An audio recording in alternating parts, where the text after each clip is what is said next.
Sud Radio 10h midi, Valérie Expert. Débat. Les débats, les commentaires pour cette spéciale élection législative avec beaucoup de surprises, énormément de choses à dire évidemment. Avec vous, bonjour Gilles Gansman, bonjour vous êtes là, pas de médias aujourd'hui, mais vous allez nous faire un petit point d'audience et puis zapping puisque vous avez regardé les soirées. J'aurais pu vous inviter Sophie Davant, mais vous avez préféré des chroniqueurs. C'est comme Sophie ça. Davant. Donc c'est un exemple. Pour débattre, Pascal Jalabert, journaliste politique et éditorialiste. Bonjour Mickaël Darmon. Bonjour, journaliste politique. Vous avez publié Les secrets d'un règne dans les coulisses d'un quinquennat de crise. Crise avec un S, et c'est une nouvelle crise pour Emmanuel Macron. C'est un livre qui est paru aux éditions L'Archipel. Alexandre Malafaille, président du think tank Sinopia, et Sophie de Menton. Bonjour, chef d'entreprise, présidente du mouvement éthique, et votre dernier livre, La France sans dessus dessous. Paru aux éditions Erol, plus que jamais parler dans le micro de notre ami. Vous partagez le micro pour ceux qui, voilà, c'est intime. Oui, la France sans dessus dessous. Je pense que vous pourrez faire un tome 2 vous aussi. Oui, je pense. Non, hein. Oh là là. Voilà, donc une raclée, une déroute, une défaite, en tout cas une claque, véritable camouflet pour le président de la République. Elisabeth Borne peut-elle rester? Quelle sera la position des LR? Comment ce pays pourra-t-il être gouverné? Beaucoup de questions au lendemain de ce deuxième tour des élections législatives. Gilles, on va commencer peut-être avec les audiences. Hier, est-ce que les soirées électorales ont fait le plein? Oui, ça a été relativement pas mal. On va commencer par le prime, vous savez, à 21h30. À partir de 21h30, TF1 basculait sur Camping 2. C'était Patrick Chirac qui était à l'élection au gouvernement. Eh bien, ils ont fait 3 millions de téléspectateurs. France 2 n'a fait que 2 215 pour la suite de la soirée électorale, qu'ils ont écourté par rapport à la dernière fois, puisque à 23h, il n'y avait plus personne. Il y avait Claire Chazal. C'est pour vous dire qu'il n'y avait plus personne. Et sinon, pour la partie de 19h, de 20h à 21h, c'est TF1 qui arrive en tête avec 4 689 000, 22% de part de marché. TF1 n'est pas très loin, avec 4 37 000, France 2, pardon, avec 19,1%. Et ce qui est étonnant, et ça prouve aussi que les gens avaient envie de passer à autre chose, c'est M6 qui a fait 1 476 000, 7% de part de marché, qui arrive 3e des audiences. Ça veut dire qu'à 20h, les gens ont regardé les résultats et ensuite sont partis faire autre chose pour presque 1,7 million de personnes. 7%, c'est pas énorme non plus. Non, mais on est le soir, donc les parts de marché sont importantes. France 3 est derrière. Si on n'a pas voté, on ne regarde pas les résultats. Exactement. Et comme il y a eu beaucoup d'abstentions, effectivement, mais enfin, je pense que tout le monde a quand même voulu savoir ce qui se passait. On passe au zapping. Sud Radio 10h midi, l'instant zapping. Valérie, il est 20h et une nouvelle assemblée apparaît sur les chaînes de télévision, sans que la soirée va être bien compliquée pour La République En Marche.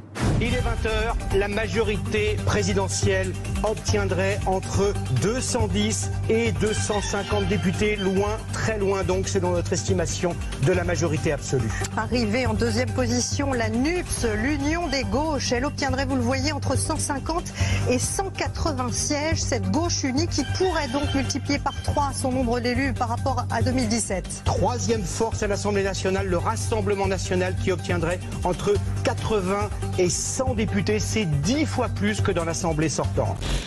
Rapidement, Valérie, c'est un Mélenchon galvanisé, un Mélenchon qui haranguera la foule, heureux de son succès, ivre de bonheur. C'est une situation totalement inattendue, absolument inouïe. La déroute du parti présidentiel est totale et aucune majorité ne se présente. Mais c'est au total et avant tout l'échec électoral de la Macronie. C'est l'échec plus grave, l'échec moral de ces gens qui donnaient des leçons à tout le monde, sans arrêt. Bon débarras d'avoir vu, après M. Blanquer éliminé dès le premier tour, voir éjecter les borgneurs Castaner et l'injurieuse Montchanin. Robespierre. C'est petit. Oui, en même temps, il a raison. Non, Mickaël, il a raison. Situation totalement inattendue quand même. Ah bah oui, mais d'autant plus inattendu qu'en fait, c'est ce qui est inattendu pour lui, c'est son échec. Parce qu'en réalité, il a mobilisé toute sa capacité de tribun pour masquer le fait principal, c'est son échec. On va en reparler. Pour lui, oui, bien sûr. Si, c'est un échec, mais ça, on va revenir. Il n'y avait aucune chance. Il a joué.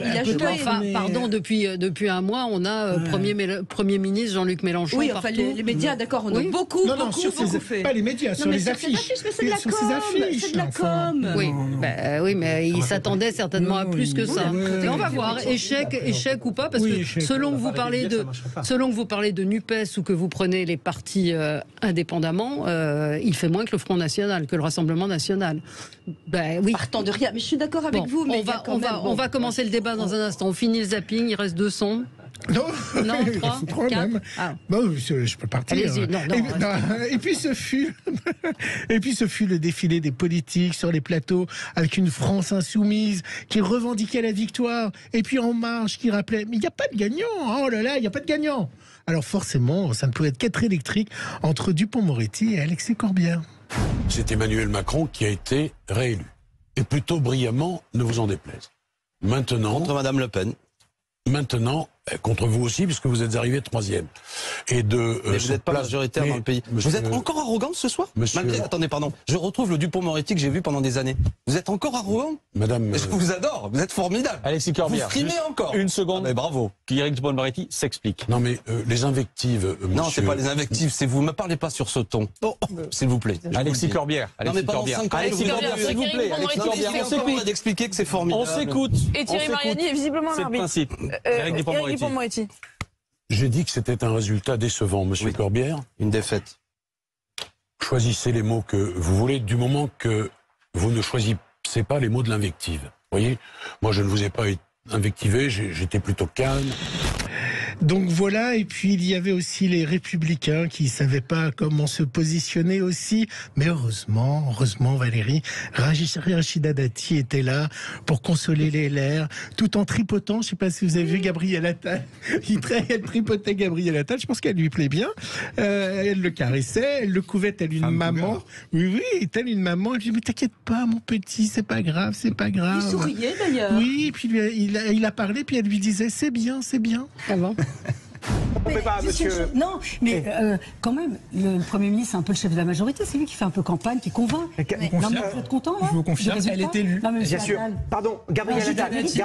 J'ai démarré cette soirée en expliquant que ça n'était pas le résultat qu'on espérait et que je me cachais pas derrière mon petit doigt. Vous n'allez pas là me dire que... Non mais excusez-moi, enfin... Et puis la nouvelle tomba, Damien Abad, élu à 57,9% des voix. 57,9% malgré les accusations de viol. Alors vous imaginez, le sang de Sandrine Rousseau n'a fait qu'un tour sur le plateau de TF1. Elle s'est montrée très menaçante envers le ministre des Solidarités et le nouveau député Damien Abad.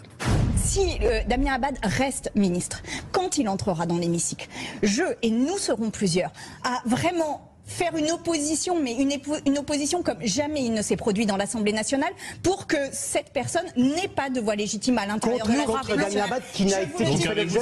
Pardonnez-moi, Madame Rousseau, juste un point de droit. Madame Rousseau, un point de droit pour éclairer aux téléspectateurs. Damien Abad, à l'heure à laquelle nous parlons, ne fait l'objet d'aucune action en justice. Il y a 3 femmes qui ont parlé de faits, non pas d'agression sexuelle comme ça a été dit tout à l'heure, mais de viol, ce qui est un crime. Supposément, s'il les a commis. Oui, mais aujourd'hui il n'y a pas d'enquête. Et vous en parlerez, j'imagine, dans vos débats. Et puis apparut la première ministre Elisabeth Borne qui a appris à lire en mettant son doigt sur chaque mot comme à la maternelle. Il était 22h30. Mais ce vote, nous devons le respecter et en tirer les conséquences. En tant que force centrale dans cette nouvelle Assemblée, nous devons assumer une responsabilité particulière. Nous travaillerons dès demain à construire une majorité d'action. Il n'y a pas d'alternative à ce rassemblement pour garantir à notre pays la stabilité et conduire les réformes nécessaires. C'était assez bien vu. Faut rire de Michael Darmon. Effectivement, cette intervention.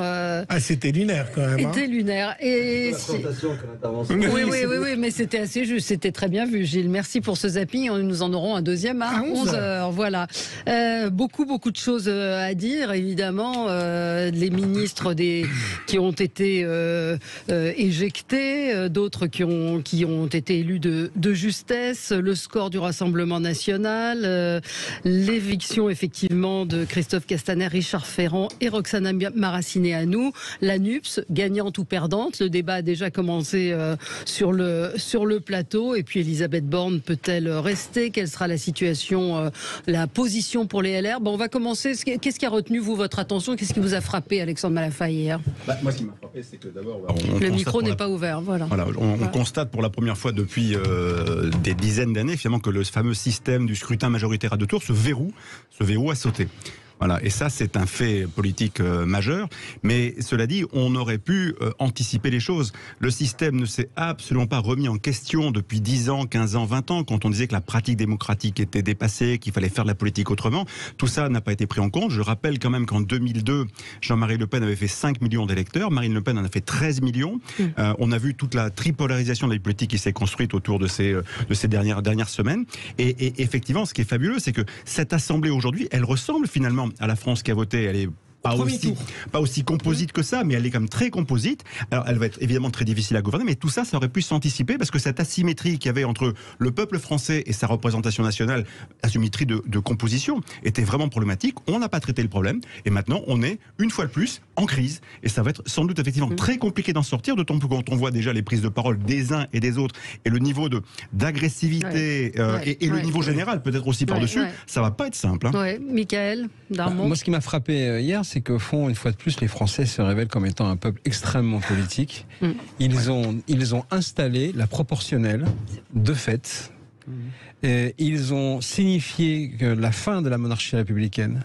Ils ont remis la catégorie, l'aspect parlementaire du régime parlementaire. Ils ont corrigé en un scrutin, ils ont corrigé tout ce au fond, ce qu'ils ne supportent plus, c'est-à-dire effectivement ce décalage entre la volonté de faire émerger des solutions de terrain et la gestion verticale qui est celle du pouvoir en place depuis 2017, alors que justement un Emmanuel Macron depuis 2017 s'est présenté comme celui qui avait les diagnostics, qui avait compris les fractures de la France, qui racontait effectivement l'arrivée de ce siècle nouveau et qui a utilisé des méthodes anciennes. Une fois de plus, ils ont sanctionné, et cette fois-ci peut-être vraiment en réalité pour la première fois, cette logique présidentielle, cette logique macronienne, qui se voulait comme étant le premier d'un monde ancien et qui s'est révélé durant les 5 ans qui viennent de s'écouler comme le dernier donc d'un monde qui effectivement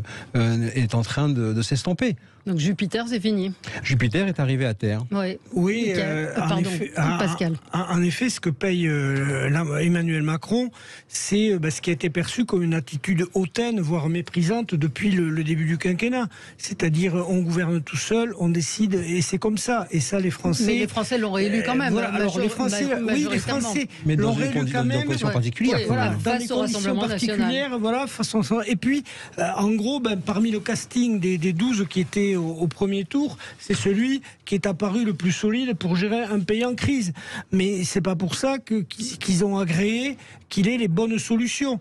Donc du coup, on retrouve aux législatives la carte, moi je regarde beaucoup les cartes, vous le savez, la carte du premier tour de la présidentielle, avec cette tripartition du paysage, avec un Emmanuel Macron et une coalition ensemble élue, en gros, dans les zones de la France qui va plutôt bien, qui a toujours été modéré, c'est l'Ouest parisien, une opposition du Rassemblement national dans ces bastions du Nord et du Sud, mais aussi dans cette bande qui s'étend des Ardennes aux Pyrénées-Orientales, de la France rurale, des bourgs et des petites villes qui ne va pas bien.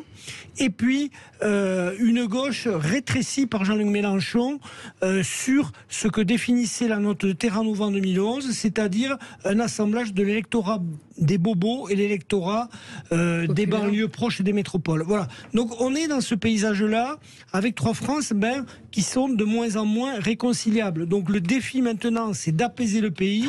C'est très mal parti quand on voit le ton qui a été employé dès hier soir par les différents protagonistes. Je rappelle à nos auditeurs qu'ils peuvent nous appeler 0826 300 300 pour nous dire ce qu'ils pensent de cette assemblée. Sophie de Menton, qu'est-ce qui vous a frappé, vous, hier ? Tout ce qui a été dit qui était très intéressant. Premièrement, il y a une analyse intellectuelle des institutions, mais je pense qu'on est complètement au-delà, que c'est un mouvement d'instinct du peuple français et que les institutions, voilà. Il faut bien parler dans le micro, Sophie. Elles sont victimes sans que les gens en aient conscience. Deuxièmement, oui, Michael, et il a raison aussi, disait que... L'école des fans, en fait. Oui, c'est ça. Il a raison aussi, mais tout le monde a tort, en fait. Bon, allez-y, vous allez arriver à votre combien de gens ont remis le pays dans cet état-là? Combien de pourcentage d'électeurs? Je suis désolée, mais la France silencieuse, la France majoritaire, elle n'est pas là. Il y a 53,7% d'abstention. 53,7% d'abstention hier. Donc la moitié, hausse par rapport au premier tour. La moitié du pays, en gros, a remis les choses d'aplomb. Mais la majorité silencieuse, c'est pas celle-là. Et ce qui est intéressant, c'est que je suis désolée, on a une France à droite. Et le président de la République a rien vu, il a mis sa flèche à gauche. Il a donné des gages en mettant la flèche à gauche, alors que le pays était à droite. Enfin, c'est-à-dire que la nomination d'Elisabeth Borne plus Papendiaï étaient des signes. Tenez, regardez ce que c'est. Enfin, il l'a pris en pleine gueule. C'est moins clair que ça. Et puis. Aussi un point important, le fameux Front républicain. Non mais c'était honteux. Il y avait un Front républicain d'un côté et par contre Mélenchon était quelqu'un de bien qui partageait les valeurs et du MEDEF qui disait qu'il était prêt à gouverner, qu'il avait un programme.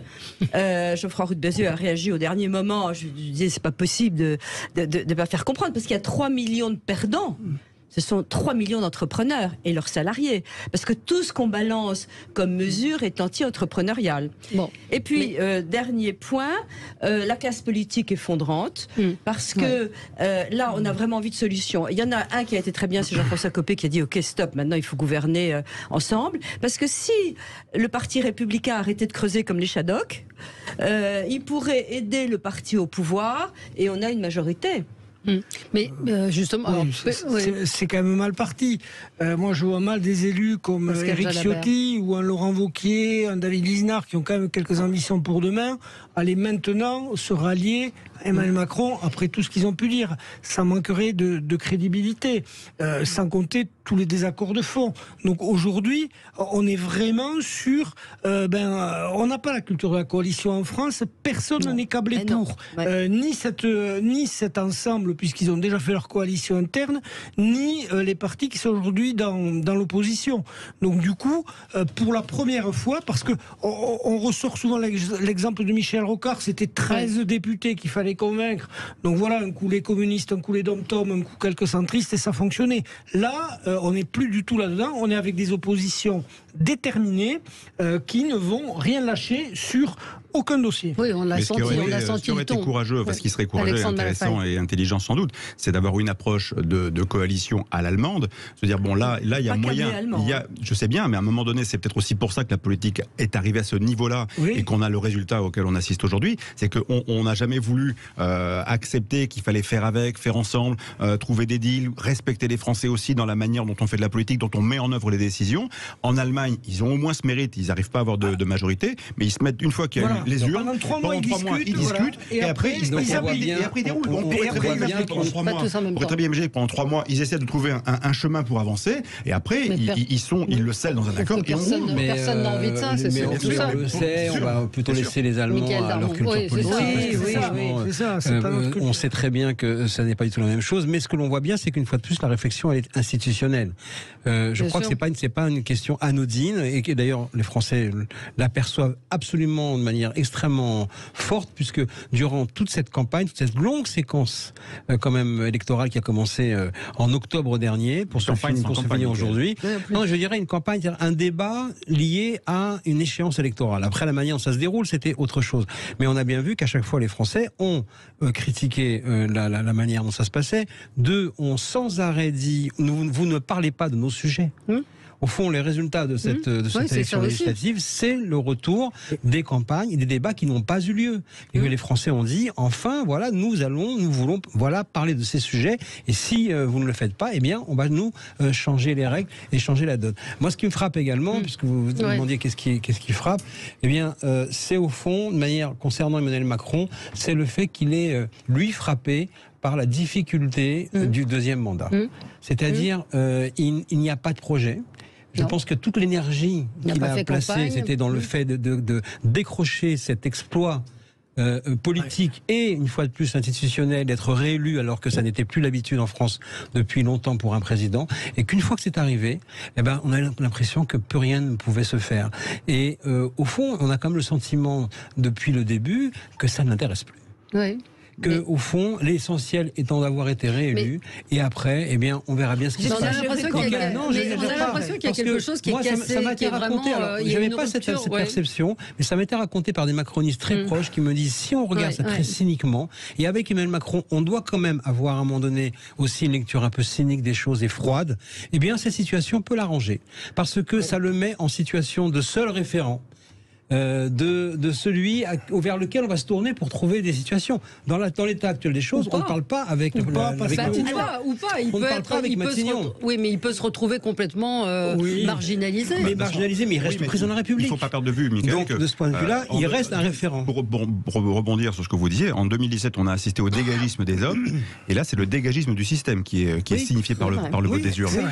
Et donc, à partir de là, reconstruire, c'est la seule solution. Mais qui est bien placé pour reconstruire? Tout le monde va commencer par faire son procès en responsabilité, Emmanuel Macron, en disant, vous avez, à part l'art et la manière de faire la politique qui a été la vôtre, vous avez conduit à ce résultat-là. Donc ça va être très compliqué pour lui d'être le garant d'une capacité à faire installer sa solitude, et je pense que quelque part ça lui convient. Alors d'abord, vous êtes injuste parce qu'il a été, les 3 premières années, il a eu des moments magiques, Emmanuel Macron, quand il a été élu. Les premiers temps, si, il a quand même fait des choses au début. C'est vrai que ça s'est vraiment amenuisé, que là, il y a une cassure totale. Mais moi, ce qui me frappe énormément, c'est que à l'Élysée, très très proche du pouvoir, il y a 6 mois, on m'a dit le président est sûr d'être élu, mais il est convaincu que la France sera ingouvernable et qu'il n'aura jamais la majorité aux législatives. Ça fait 6 mois, quelqu'un de très proche. Et cette même personne m'a dit, et s'il ne peut pas gouverner, il partira. Je sais, tout le monde dit que c'est inenvisageable, etc. Mais il avait ce sentiment d'abord de vouloir faire, parce qu'il ne faut pas se tromper. Emmanuel Macron voulait réformer la France. Il était un idéaliste. Pourquoi il s'est représenté? Il s'est représenté parce qu'il était président de l'Europe d'abord, qui avait... quand même, c'est pas rien. Il y a une guerre en Ukraine, et même s'il avait pu partir, il ne peut pas le faire parce qu'il est président, je pense, de l'Europe et de l'Ukraine. S'il n'y avait pas ça... Je pense qu'il avait une volonté de se représenter. Pas tout le monde. Je ne suis pas sûre que Brigitte Macron avait très envie de ça. C'est pas vrai. Non, mais d'accord, mais elle a de l'influence aussi. L'Élysée, c'est compliqué à l'Élysée aussi. Je me souviens de conversations au mois de juin dernier, j'ai organisé un événement autour d'un sujet qui méritait qu'on ait un des ministres du gouvernement autour de la table dans le cadre d'une conférence avec Sinopia. J'ai appelé le cabinet, ils étaient d'accord sur le principe, en fait ils m'ont dit attention, si la ministre vient, il faut qu'elle puisse faire le service après-vente de l'action gouvernementale parce qu'on est déjà en campagne. Voilà. Et il y a un an. Donc on est tous en tension là-dessus. Donc pardon, mais je ne crois pas du tout au fait qu'ils avaient oublié. Ils étaient déjà en tension il y a un an pour préparer la séquence présidentielle. Pascal, juste, il lui reste un échappatoire à Emmanuel Macron, c'est de devenir un président chef de la diplomatie qui prend de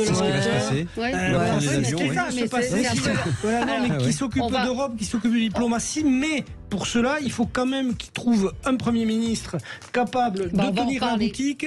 Alors bon, il n'a plus Jean Castex, malheureusement pour lui, parce que c'est peut-être ce profil qui convenait, une sorte de super préfet. Là, il faut qu'il trouve très vite. On va en reparler dans un instant. Restez avec nous sur Sud Radio. Sud Radio, 10h midi.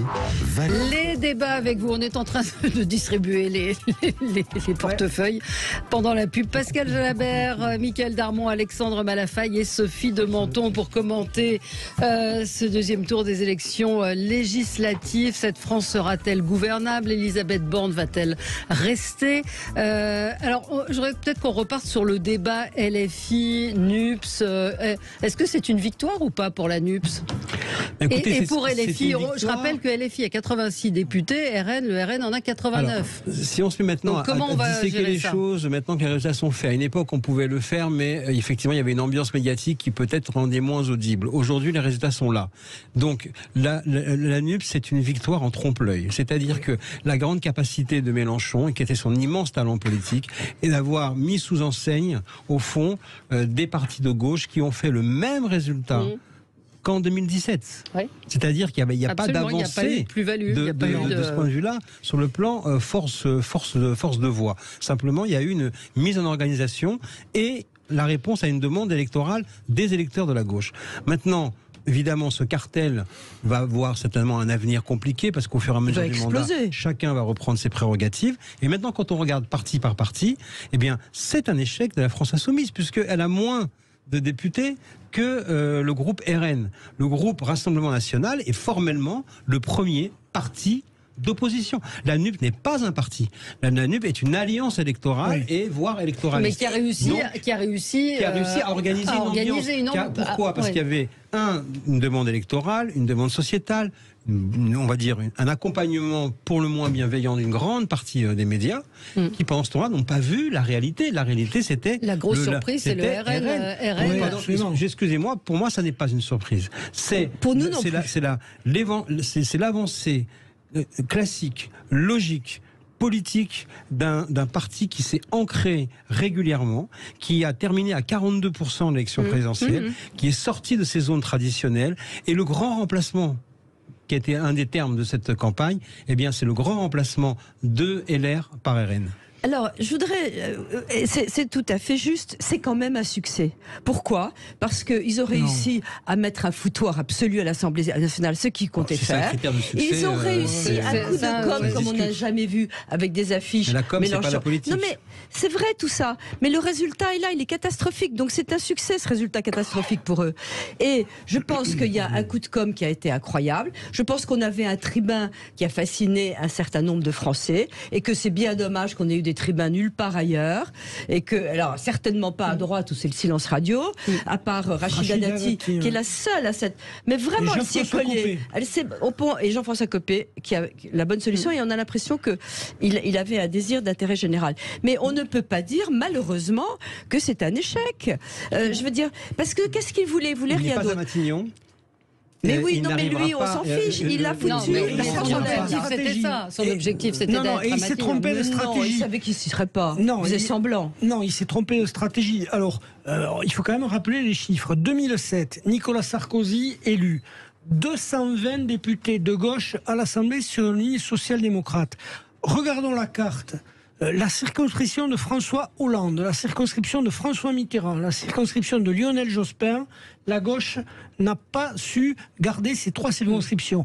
Pourquoi ? Parce qu'il n'y a plus de gauche ? Mais non, parce que la gauche, il y a une gauche en Bretagne, en Poitou-Charentes, en Aquitaine, dans l'ex-Midi-Pyrénées, qui reste une gauche social-démocrate, attachée à des valeurs européennes, attachée à des valeurs de laïcité, attachée à des valeurs d'humanisme. Ce n'est pas la gauche de Jean-Luc Mélenchon. Bien sûr. Si Jean-Luc Mélenchon avait été vraiment stratège et malin, qu'est-ce qu'il aurait fait ? Il aurait dit, écoutez, moi, je m'occupe de parler aux bobos et aux circonscriptions de banlieue. Et je vous laisse, Carole Delga, Alain Rousset, Loïc Chenet-Girard, vous occuper de cette France social-démocrate dans les territoires. Là, il aurait une vraie stratégie politique. Malheureusement, ce n'est pas ce qu'il a choisi. C'est un révolutionnaire. Donc, mais oui, c'est peut-être un révolutionnaire, mais en tout cas, il est un échec parce qu'il fait moins bien que son grand ennemi François Hollande en 2000. Je ne crois pas qu'on puisse dire que ce soit un échec. Je pense qu'il a fait exprès de fixer la barre très très haut pour faire croire à l'ensemble des gens qui pouvaient être mobilisés et qui pouvaient avoir envie de voter pour lui qu'il allait y arriver. Et c'est vrai que s'il avait dit on aura un groupe parlementaire et dont je ne serai pas le leader, mais il faut voter pour nous, c'était pas très enthousiasmant comme projet. En disant voilà, nous on peut être Premier ministre, on peut gouverner, ça peut, et ça a fait le résultat. Le résultat des courses, c'est que la gauche, elle est plus à gauche qu'elle n'a jamais été depuis très longtemps. La droite est aussi plus à droite qu'elle ne l'a jamais été. Et à gauche, c'est comme la France Insoumise qui est en position de leader. Le PS, c'est quoi ? C'est 16 députés. Il faut qu'on sorte, à mon avis, de la logique binaire échec-réussite. La réalité, c'est pour ça que je dis que c'est pas un échec. La réalité, c'est que au fond, il a réussi, il a démontré, et il a admis d'ailleurs hier soir, que la stratégie qu'il a mise en place masquait la faiblesse politique. C'est-à-dire que plus il a mis en avant une puissance tribunicienne, une capacité de pouvoir organiser de la communication, plus ça montrait la faiblesse politique. Regardez l'inverse. Vous venez dire à l'instant l'inverse. Marine Le Pen a beaucoup surpris en début de campagne en disant « Je sais et j'assume, nous n'aurons pas la majorité ». Ça a été un effondrement, mais comment peut-elle dire ça? Impossible d'être mobilisé. Le résultat, il est là. Pourquoi? Parce qu'elle sait à l'inverse. C'était pas la peine de faire de la com. C'était pas la peine d'avoir de l'éloquence parce qu'elle a l'ancrage politique. Et c'est l'essentiel. C'est l'ancrage politique. La capacité de pouvoir ensuite peser et continuer à avancer politiquement. Dans quelques mois, peut-être, dans un an, peut-être, il n'y aura plus de NUPS. Voilà. Et là, Jean-Luc Mélenchon n'est pas à l'Assemblée. Voilà. C'est le meilleur orateur, mais NUPS va voler en éclat. La puissance tribunicienne de Jean-Luc Mélenchon est fonction de sa faiblesse politique. Voilà, parce qu'il n'est pas à l'Assemblée. Alors que Marie Le Pen chacun va vouloir son groupe parlementaire. Chaque formation va vouloir son groupe parlementaire. C'est la question, c'est est-ce que NUPS va tenir? Alors, juste un mot aussi, c'est que financièrement, c'est très important ça. C'est effectivement, ce n'est pas un parti, NUPS, c'est une association. Or, on sait qu'on vit grâce à l'argent que chaque député rapporte en étant élu. 37 000 euros par député par an. Voilà. Et on vit grâce à ça. Donc, l'argent va aller où? Tous les parlementaires élus vont se précipiter pour leur parti et garder l'argent qu'ils ont grâce aux voix qu'ils ont eues. Donc, le roi est nu. C'est-à-dire que chaque parti reprend de l'argent. On sait que c'est quand même le nerf de la guerre politiquement pour faire vivre un parti. Et donc, ça va être un vrai problème.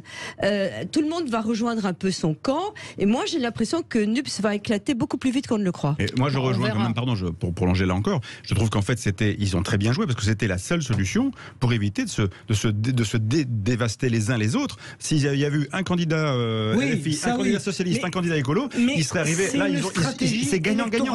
Mais je suis d'accord, c'est une stratégie électorale et de com. Mais ça a très bien marché. Alors, qui est le premier parti d'opposition aujourd'hui? C'est le Rassemblement national. C'est le Rassemblement national. C'est le RN. 89 députés contre 86 pour la France Insoumise. Et c'est là où on a effectivement l'aboutissement paradoxal du projet d'Emmanuel Macron. Souvenez-vous, on a souvent évoqué ici, dès le début de son mandat en 2017, il se trouve que moi, il me l'avait confié lorsqu'on s'était rencontrés quelques jours avant son entrée à l'Élysée en 2017, où il me disait, à la fin, il n'y aura que Le Pen et moi. Il m'avait donné toute la trajectoire politique de son quinquennat, en une phrase. Et c'est effectivement ce qui est en train de se passer. Et moi, ce qui me frappe aussi. C'est parce qu'il avait dit, quand il s'est présenté, il avait dit je ferai tout pour empêcher le Rassemblement national d'arriver. Mais ça, c'était après des phrases. La réalité, c'est que toute la construction de son quinquennat, la trajectoire politique de son quinquennat, c'est de fracturer la droite de manière à pouvoir faire en sorte de se retrouver face à elle. L'interview qu'il donne en 2019 à Valeurs Actuelles, et à ce moment-là, un point de bascule et un point de vérité. Mais ce qui est incroyable aussi, et justement le résultat de cela hier, c'est d'avoir assisté à la débâcle de toute la Macronie premier cercle. Absolument. Toute la première génération, Ferrand, tous ceux qui sont avec lui depuis 2016 et surtout ceux qui sont venus du Parti socialiste.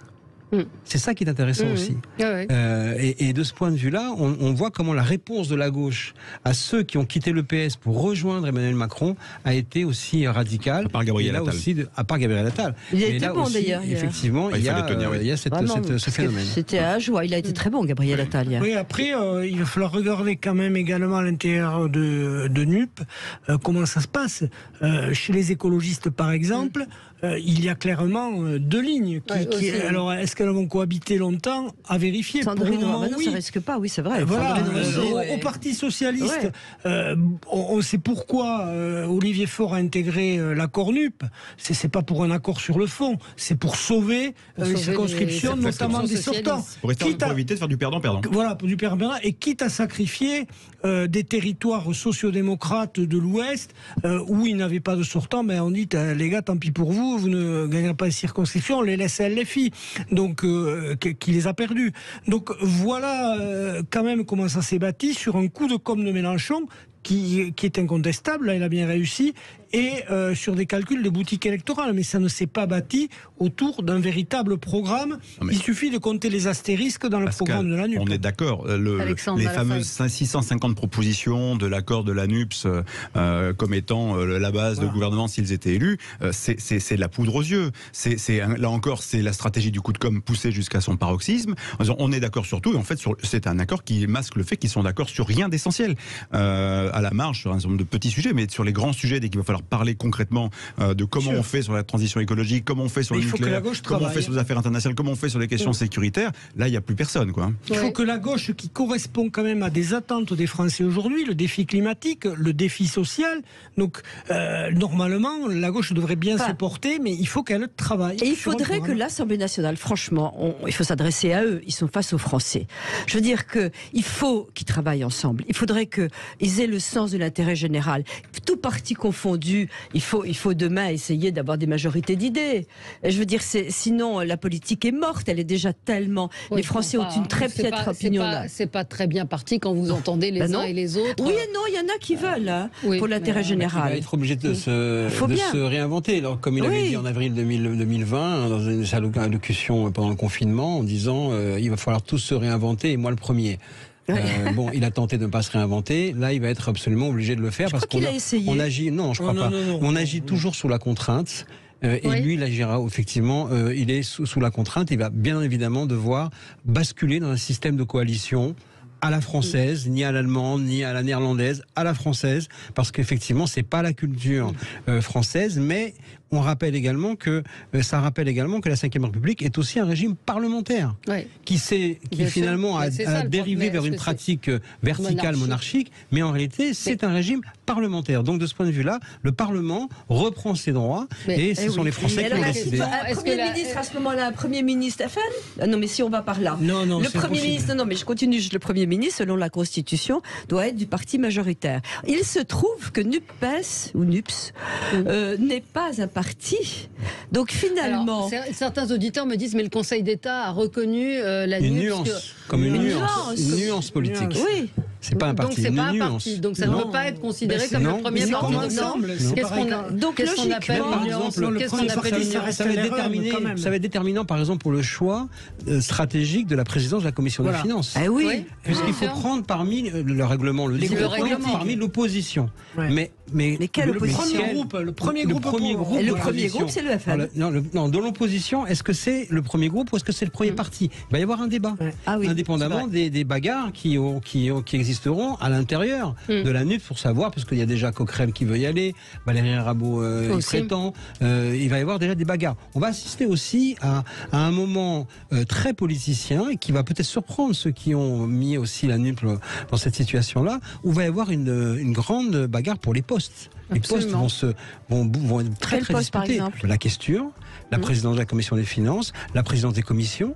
Vous avez beaucoup maintenant de postes à pourvoir. Et le perchoir, bien évidemment. Donc on va rentrer là dans ce début de quinquennat dans une période extrêmement, je dirais, interne politicienne et qui va peut-être encore donner le sentiment aux Français mais ils s'occupent que d'eux. N'importe quoi, évidemment. Ils distribuent les postes. Donc à un moment, il va falloir aussi que le quinquennat vraiment démarque politiquement. C'est pour ça que la seule solution, c'est de retrouver un Emmanuel Macron président au-dessus. Mais il n'a pas de pouvoir là-dessus. Si, un chef de la diplomatie. Président des pots de fleurs. Voilà. Non. Sur le côté diplomatique et un peu régalien, avec un vrai chef de gouvernement. Enfin, vous avez bien vu que c'était pas son tempérament jusqu'à maintenant. Peut-être, mais il a dit qu'il faut qu'il change. Donc voilà, mais il n'a que cet échappatoire-là, avec un chef de gouvernement capable de parler aux élus locaux, capable d'être apprécié par vous en voyez un, vous des alliés. Moi, je pense que le profil Jean Castex. Mais oui, mais ça, il n'a pas voulu. Il n'a pas voulu, donc il faut trouver un clone de Jean Castex. On s'est moqué de lui au début. On s'est moqué de lui. Bon, peut-être avec un peu d'accent du terroir, ça je dis ça, mais il était là. C'est même ce qui a joué en sa faveur. Attendez, on va marquer une pause. On s'est beaucoup moqué de lui aussi, et on a aussi dit qu'il était là en faire valoir du président. Il ne faut pas oublier ça. On va y revenir. Mais en France, on aime ce qui porte. Sud Radio. Parlons vrai. Parlons vrai. Sud Radio. Les débats avec vous sur Sud Radio. On est ensemble jusqu'à midi et nous parlons de ce deuxième tour des législatives. Et on a un auditeur en ligne avec nous. Bonjour. Allô ? Oui, une auditrice. C'est une auditrice. C'est Valérie. Bonjour Valérie. Bonjour. Alors, quel est votre sentiment ce matin ? Écoutez, moi, je me sens un peu respirer parce que je trouve que c'est une très bonne chose que l'Assemblée nationale reflète un peu plus les grands courants qu'il y a en France. On avait une assemblée qui était beaucoup trop monochrome, qui était une chambre d'enregistrement. On vous entend très mal, je ne sais pas si... Il y a un ampli peut-être. Oui. Vous dites qu'enfin, en gros, c'était une chambre d'enregistrement, c'est ça ? Voilà, et que je trouve que c'est très bien que les différents courants qui existent en France soient représentés maintenant à l'Assemblée nationale. On doit se réjouir de ça. Et derrière, on doit en tenir compte pour donner un nouveau souffle à une nouvelle gouvernance pour la suite, parce qu'on doit tenir compte de cette réalité et des aspirations des Français. Alors vous avez raison, à condition qu'ils soient capables de bosser ensemble. Et bien justement, c'est là où le choix d'un Premier ministre qui pourra gouverner avec les différentes grandes tendances est important. Et en soi, je ne pense pas du tout que les choses soient ingouvernables. C'est un choix de personne. Et il y a peut-être d'autres caps à donner. Un cap plus social, ça c'est très clair. On voit bien la demande qui est faite au travers de la NUPS et qui aussi de l'autre côté du Rassemblement national. Et puis peut-être un virage qui soit plus à droite, parce que les gens aspirent à plus de sécurité, à plus d'ordre, à plus de maîtrise sur certaines choses. Et ça, c'est le choix des personnes du gouvernement qui fera la différence. Et puis peut-être que aussi le président doit se mettre un peu plus en retrait, parce qu'aujourd'hui on voit quand même des extrêmes qui sont remontés parce qu'il y a une exaspération, et que là il y a peut-être un changement de ton à avoir, et surtout plus d'écoute. Et je pense que ça c'est hyper important. Oui, très bonne analyse. Effectivement, madame résume exactement ce qu'on a dit en début de débat. Ouais. Effectivement, c'est une demande, le visage de cette Assemblée nationale, eh bien, reflète la demande des Français et peut être une chance en réalité. Vis-à-vis de ce qui se passe. Oui, je pense que ça peut être effectivement une chance pour pouvoir sortir d'un blocage démocratique, institutionnel, politique qui fait qu'aujourd'hui, justement, les Français sont en colère, ne vont pas voter, considèrent que leurs élus ne leur ressemblent pas, considèrent effectivement qu'un président de la République passe beaucoup plus de temps à se montrer lui-même, à faire un espèce de feuilleton permanent depuis 5 ans sur Instagram en permanence et à se mettre en scène, plutôt que de s'occuper des réels problèmes des Français. Une fois de plus, dans cette campagne, on n'a pas parlé des problèmes qui concernent les Français. Ils n'arrêtaient pas de nous le dire, de sondage après sondage. On n'a pas parlé de la santé, on n'a pas parlé de l'école, on a parlé de la sécurité, on a fait voilà, et on l'a pas fait. Erreur d'être allé en Ukraine. Je considère que c'était pas le bon moment. C'est ça. Et évidemment pas la bonne manière de le faire, c'est-à-dire que la déclaration tarmac, moteur ouvert, sur le thème, je vous parle rapidement parce que je suis en double fil, c'était pas vraiment ce qu'il fallait faire. Et au fond, il va en Ukraine au mauvais moment parce que les Français considéraient pas que c'était finalement le sujet principal. Du jour, en tout cas. Le maître des horloges a fini par se prendre les pieds dans sa danse. La seule solution. En fait, le vrai sujet, c'est qu'il a fait de manière assez remarquable pendant toute une série de séquences de la tactique politique mieux que beaucoup de ses prédécesseurs. Mais la politique, c'est pas que de la tactique et c'est pas que de la com. À un moment donné, on est rattrapé par des réalités. Et c'est vrai que comme ce qui est aussi payé très cher par le pouvoir actuel, c'est une séquence de 5 années où, comme l'a dit votre auditrice, l'absence d'écoute, le manque de respect, les petites phrases, une certaine forme d'arrogance. Il y a plein de gens hier soir qui étaient très contents de dire ça y est, ce coup-ci, ils vont pas pouvoir fanfaronner, quoi. Parce qu'il y a eu à un moment donné une espèce de morgue et de suffisance. C'est d'ailleurs cette espèce de grande séquence avec le chéquier de la France, le quoi qu'il en coûte. On y va, on distribue, on s'achète la droite, on s'achète la gauche, on s'achète les vieux, on s'achète les... Non, mais pardon, Sophie, on s'achète les vieux, on s'achète les fonctionnaires. On a ouvert les vannes dans tous les sens, quoi. Y compris, encore pire maintenant. Y compris ces dernières semaines ou ces derniers mois, de manière très tactique électorale. Tout ça s'est vu, ça n'a pas suffi. Les gens, ils attendaient une vision, ils attendaient un cap, ils attendaient un projet clair. Il fallait pas faire l'erreur de dire on va faire la réforme des retraites et déjà fixer le terme du débat. Il faut faire cette réforme. Dire, dès le lendemain de l'élection, c'est plus un tabou. C'est ça. On va regarder. Personne n'a rien compris à cette lecture-là. Et à un moment donné, ça se paye dans les yeux. Alors pour rebondir sur ce que disaient les uns et les autres, je ne sais pas s'ils vont pouvoir s'entendre sur des majorités de projets. En théorie, ce serait très bien. Ça a fonctionné comme ça par certains côtés. Ça a fonctionné comme ça, finalement. Macron 1, avec La République En Marche et les 313 députés, c'était ça, c'était une espèce de coalition droite, gauche, centre, et ça a plus ou moins fonctionné pendant un certain temps. Et les Français étaient en phase avec ça. On pourrait retrouver ça. Sauf que la droite, aujourd'hui, elle va pas faire du coup par coup. Elle va pas dire, OK, je te passe la retraite, mais après, non, ils vont vouloir un accord. C'est là où ça va choper. La logique du quinquennat a été, pardon, excusez-moi, mais la logique du quinquennat, juste pour répondre à ça quelques instants, c'était quand même, au fond, régulièrement, un rétrécissement du du pouvoir du Parlement, qui a évidemment eu son point d'or au moment de la pandémie, avec un état d'urgence qui a duré presque 2 ans et demi, avec un circuit court du Conseil de défense qui a pratiquement occulté le Conseil des ministres. Et ça, les Français l'ont bien vu. Michael, je ne suis pas tout à fait d'accord parce que jusqu'en mars, juste pour finir ça, pour rebondir sur ce que dit Michael, jusqu'en avril, mai, juin, on va dire 2018, il m'a semblé qu'en fait, entre la composition de l'Assemblée nationale, les projets et les votes qui étaient réalisés et le soutien des Français au projet, il faut regarder en mars, je crois que c'est février 2018, il y a un sondage qui sort dans Le Pont, l'Express, et qui prend les 5-10 grandes réformes engagées par Macron, et globalement, les Français sont d'accord sur chacune de ces réformes de 60 à 80%. Et 3 mois plus tard, c'est les Gilets jaunes. On est d'accord, mais il n'empêche qu'à ce moment-là, c'est la méthode qui a tout foutu par terre. C'est la façon de faire de la politique qui a tout foutu par terre. C'est le fait de ne pas écouter. Mais sur le principe, sur l'intention générale, la composition de la République en marche et les Français étaient finalement dans une dynamique où on est prêt à bouger. Mais il ne faut pas faire n'importe comment. Alors, il existe, pour en sortir, peut-être une autre méthode qui est de partir du terrain et des problèmes. Exemple, on prend la santé.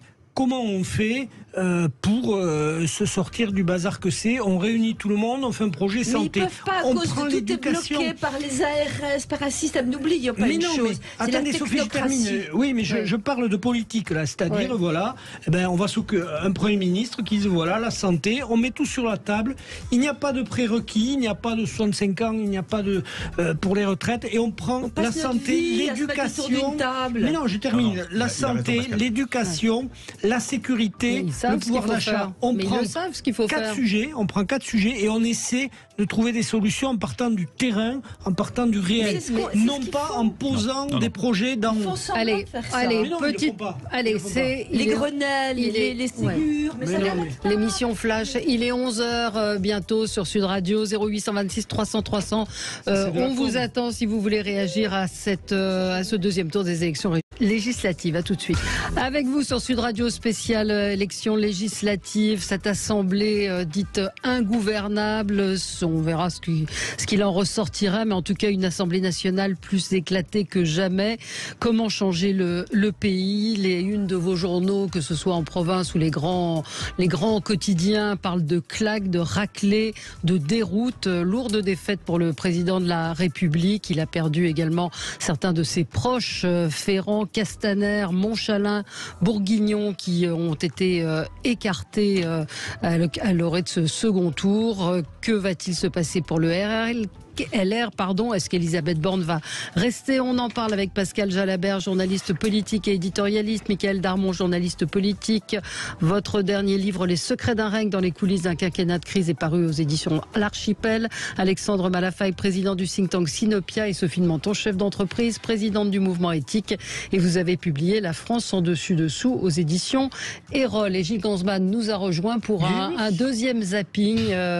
Vous avez observé attentivement les soirées électorale. Sud Radio, 10h midi, l'instant zapping.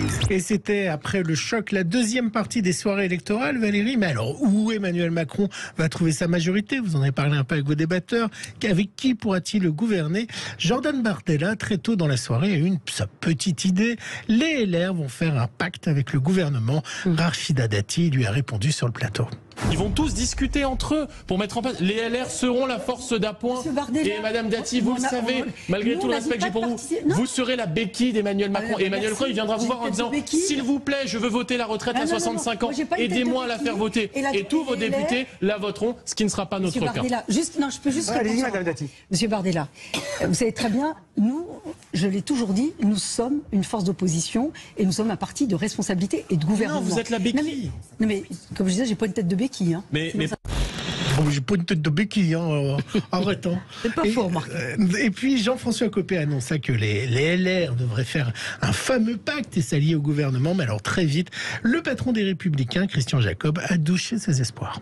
Les LR ont obtenu de très bons résultats ce second tour, puisque nous sommes dans la fourchette haute de toutes les prévisions qui étaient faites depuis une semaine. Nous serons vraisemblablement plus de 60 députés. C'est un échec cinglant pour Emmanuel Macron, qui paie le cynisme qui a été le sien, d'avoir en permanence instrumentalisé les extrêmes. Pour ce qui nous concerne et ce qui concerne les Républicains, nous avons fait campagne dans l'opposition, nous sommes dans l'opposition et nous resterons dans l'opposition. Alors, pardon. Non, c'est vous qui faites votre zapping. Tout à l'heure. Vous pourrez réagir. Non, je disais que c'était absolument lamentable ce type de réaction permanente, qu'il est vrai que maintenant il faut gouverner la France, que ça suffit. Moi, d'ailleurs, précisons, Emmanuel Macron, j'ai trouvé j'étais contente qu'il soit élu, j'étais contente au début. Je trouve que c'est insoutenable son attitude depuis des mois. Je pense qu'il s'est mis lui-même dans ce pétrin, que c'est inimaginable, qu'il n'a rien compris à la France et que, en particulier, d'avoir essayé de donner des biscuits à la gauche et à Mélenchon en mettant une première ministre comme Elisabeth Borne qui doit absolument sauter et tout de suite, on va être clair, et donner des biscuits avec le ministre de l'Éducation nationale, c'est une erreur épouvantable et impardonnable. Mais comment voulez-vous que les LR soutiennent alors qu'ils ont eu des gens de l'ARM en phase 2 aux élections, ils ont fait sauter des députés. Est-ce qu'on peut un tout petit peu penser à la France et à gouverner les majorités d'idées? C'est honteux de dire ça. Je veux dire, ceux qui disent on va faire un pacte, ils ont raison, quel qu'il soit. Mais ça sera pas plus simple, Valérie, chez la NUP. Alors, coup de tonnerre, il est 23h45 dans cette soirée où la NUP sont avec le champagne, les cotillons, quand d'un seul coup, Fabien Roussel, le patron du Parti communiste, s'en prenait à la NUP et revendiquait un groupe du Parti communiste et se dissociait de la NUP. Il était 23h45, c'était sur France 3. J'ai déjà dit pendant la campagne que j'avais des différences et que je ne me retrouvais pas dans des propos qui pouvaient être tenus, notamment au nom de cette alliance. Parce que je le sens bien chez moi, là, dans cette France rurale, dans la campagne, qu'il y a des propos qui heurtent les Français et qui ne sont pas compris. Il faut que, justement, on arrive à rassembler l'ensemble des Français, l'ensemble de nos concitoyens, qu'ils soient de la campagne ou des grandes agglomérations, que l'on arrive à parler à toute la France. Or, je vois bien que l'Alliance, elle ne parle qu'à une partie de la France, à celle des grandes villes et pas à celle de la ruralité. Ouais, c'est ce que vous disiez, Pascal. Oui, c'est vraiment ce que je disais. Fabien Roussel montre que, en fait, Jean-Luc Mélenchon rétrécit la gauche du point de vue territorial parce qu'il ne parle pas ni à cette France modérée, on va dire social-démocrate de l'Ouest, ni à la France rurale. Je vais citer un département, c'est celui de l'Aude, où il y avait la circonscription de Léon Blum, quand même.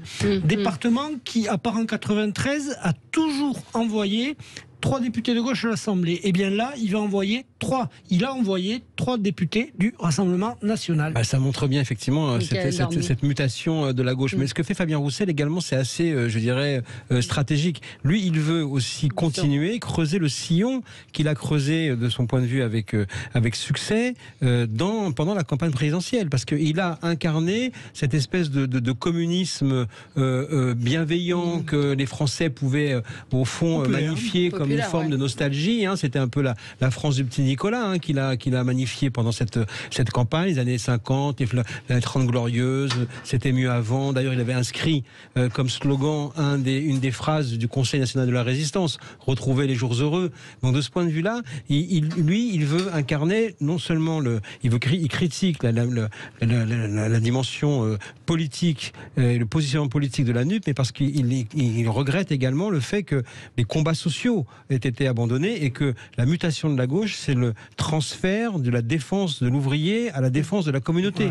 On est passé de l'égalité de la lutte pour l'égalité à la lutte contre la discrimination. Et de ce point de vue-là, c'est effectivement une mutation de la gauche que lui veut récupérer, et il a, à mon sens, assez raison de vouloir se démarquer et d'anticiper sur la fin du cartel électoral de la gauche. Quand on l'écoute parler et quand on le voit faire, il y a quelque chose qui est très intéressant, c'est que le fond est quand même très bon. Enfin, il y a quelques erreurs de temps en temps sur certains sujets, mais sur le fond, il dit des choses qu'on entend, qu'on comprend, et avec des combats en matière de justice sociale qui sont tout à fait modernes.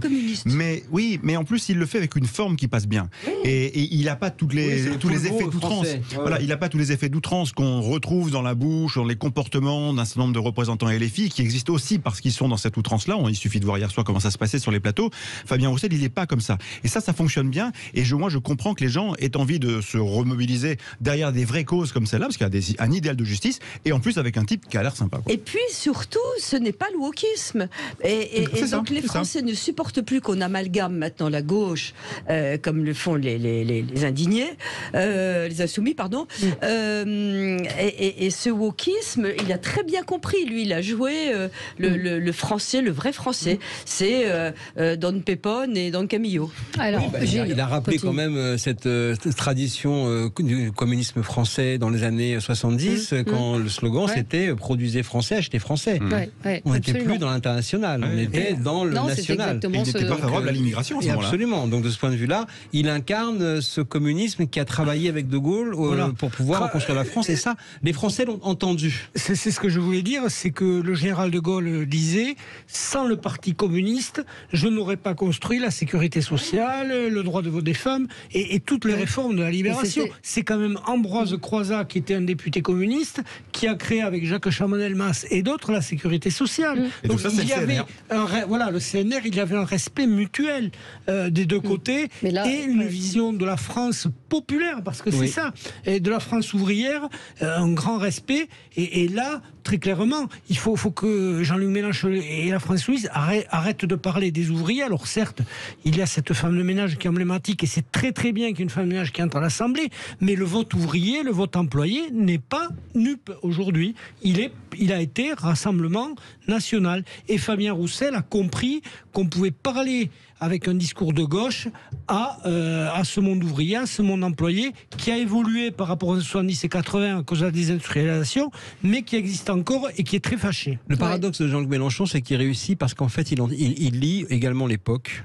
Il lit également les enjeux de l'avenir. C'est pour ça qu'il coagule à la fois le vote des jeunes et un vote intellectuel et plutôt bobo. Même d'ailleurs dans les beaux quartiers, souvent des parents ont été de familles bourgeoises sont étonnés de voir que leurs enfants ont voté Mélenchon, parce qu'en réalité ils s'inquiètent pour le climat et qu'il a capté que la nouvelle conscience politique des jeunes, c'est le rapport au climat et certainement pas défiler pour défendre les ouvriers. Donc de ce point de vue-là, il a effectivement lu l'époque, et en même temps, justement, parce qu'il il est sensible à cette évolution-là que vous évoquiez du wokisme, il a fait ce que les sociologues appellent le retournement des stigmates. C'est-à-dire il prend tout ce qui fait oppression, discrimination, victimisation, et il leur dit, mais au contraire, c'est votre étendard. Soyez fiers d'avoir été opprimés, soyez fiers d'être victimes, soyez fiers d'être discriminés, parce que c'est comme ça qu'on va gagner. Et de ce point de vue-là, il a agrégé un nombre considérable de jeunes électeurs. Gilles, on continue le zapping. Une chipolata sur le barbecue. Et puis un petit tour du côté des chaînes régionales. On aurait pu faire un zapping que sur les chaînes régionales. J'ai été sur BFM Lyon. Alors là, Bruno Bernard, président d'Écologie Les Verts, lui aussi, il jubilait. Et c'était la fin de la 5e République. Ça y est, elle est morte. Nous avions une monarchie présidentielle pendant 5 ans où le président de la République décidait de tout. C'est fini. Aujourd'hui, nous revenons à un rôle du Parlement qui va décider. C'est une bonne chose. Mais je pense quand même que nous sommes à l'agonie de la 5e République. Emmanuel Macron a été élu non pas par adhésion, mais par rejet de Marine Le Pen. Aujourd'hui, on voit bien que le rejet également d'Emmanuel Macron fait qu'aujourd'hui, il n'est absolument pas en mesure d'avoir une majorité stable pour gouverner le pays. Donc c'est la fin de la 6e République et il est grand temps de passer à autre chose. Vous pourrez en parler entre vous. Et puis évidemment, ça va être la star des médias. Et oui, Rachel Keke, superstar. Elle nous a battu l'ancienne ministre des Sports. Allez, oust, du balai les politicards. Qui a pris la Coupe du Monde? Ah, ça, c'est une femme battante. L'Assemblée nationale va trembler. Sa victoire est celle de tous les travailleurs invisibles, selon elle. Rachel Keke, 47 ans, ancienne femme de chambre, entre officiellement à l'Assemblée nationale, prête à mener son combat. Je suis la voix des sans-voix. Je suis femme de chambre, femme de ménage, agent de sécurité, aide-soignante, aide à domicile. Et à l'Assemblée nationale, ces métiers seront visibles. Ça va faire parler. Je pense qu'il y aura plein de sujets. Je suis même sûr que peut-être dans mon zapping de demain, je vous remettrai un petit coup de plis, un petit coup de Rachel Keke. Ce matin, Sébastien Chenu disait on a fait rentrer les zadistes à l'Assemblée nationale. C'est ce qu'il a dit en parlant de ce groupe LFI. Mais enfin, en tout cas, le gros avantage, c'est qu'a priori, il n'y aura pas de gilets jaunes, ils sont tous à l'Assemblée. Oui, pas tous. Pas tous, Sophie, je ne suis pas sûre que cette remarque vous attire des réactions. On était à l'Assemblée tout de suite. Enfin, Sébastien Chenu, il veut bien peut-être se focaliser sur Rachel Keke, mais il oublie de dire que dans le portefeuille, il y a aussi un ancien boxeur professionnel, qu'il y a des gens qui ont occupé des métiers divers et variés et qui vont aussi arriver à l'Assemblée nationale. Il ne parlait pas spécifiquement de Rachel Keke, il parlait des groupes des Insoumis. Mais ce qui est intéressant, au-delà de cette boutade, de sa part surtout, ce qui est intéressant, c'est de voir effectivement à quel point on va avoir une nouvelle sociologie électorale qui va nous arriver, et des groupes qui vont montrer, qui vont rassembler des élus avec des cultures différentes, des approches différentes, très certainement des inexpériences, bien évidemment, en tant que primo-député. Donc on va avoir le lot de dérapages, de propos étonnants. Mais Sandrine Rousseau, encore, elle est, je dirais, c'est structuré politiquement ce qu'elle fait. On peut être d'accord ou pas, mais elle ne dérape pas. Elle sait très bien ce qu'elle dit. Mais elle sait très bien ce qu'elle dit. Vous allez voir, il y a quand même plus d'une centaine de députés LFI qui vont arriver, 90 députés RN, donc bien évidemment on va découvrir beaucoup de personnalités. Il y a une chose, on va dire qu'elle est structurée quand elle veut menacer de mettre les hommes qui ne font pas la vaisselle au pénal. Valeur. Intellectuellement, elle pense, elle réfléchit à ce qu'elle dit, elle le formule. On est d'accord ou pas, c'est un autre sujet. Et autre phénomène, Rachel Keke, il y a une chose qu'on peut remarquer, c'est la Seine-Saint-Denis, où la Seine-Saint-Denis, tous les sièges des députés de Seine-Saint-Denis sont à la France Insoumise. Moi, je trouve que ça parle quand un département comme la Seine-Saint-Denis, 70 et 80, où le Parti communiste couvrait la Seine-Saint-Denis. Ce qui serait intéressant quand même, c'est de regarder l'image que ça projette dans le monde, parce que le monde nous regarde quand même. Et à la fois la défaite d'Emmanuel Macron et cette arrivée de personnalités d'horizons très différents et de tout niveau à l'Assemblée, ça doit faire jaser quand même. Allez, on marque une petite pause et on se retrouve dans un instant. À tout de suite. Sud Radio 10h midi, Valérie Expert. Débat. Les débats avec Pascal Jalabert, Mickaël Darmon, Alexandre Malafaille et Sophie de Menton. On a un auditeur en ligne avec nous. Bonjour Laurent, vous nous appelez de Montpellier. Oui, bonjour Valérie. Bonjour à tous. Qu'est-ce que vous vouliez nous dire alors, votre sentiment ce matin? L'Assemblée nationale sera un peu plus représentative du vote des Français, ça c'est une chose. Ensuite, par contre, qu'il y ait des gens peut-être qui aient des capacités à comprendre un texte législatif un peu faible, je pense qu'il devrait y avoir comme un petit examen pour se présenter à une candidature comme ça, quelque chose, pour qu'on puisse savoir de quoi l'on parle. Moi-même, je ne me sentirais peut-être pas capable de l'être, député, parce qu'il faut savoir comprendre un texte complexe, l'argumenter et y répondre. Quand même, c'est pas.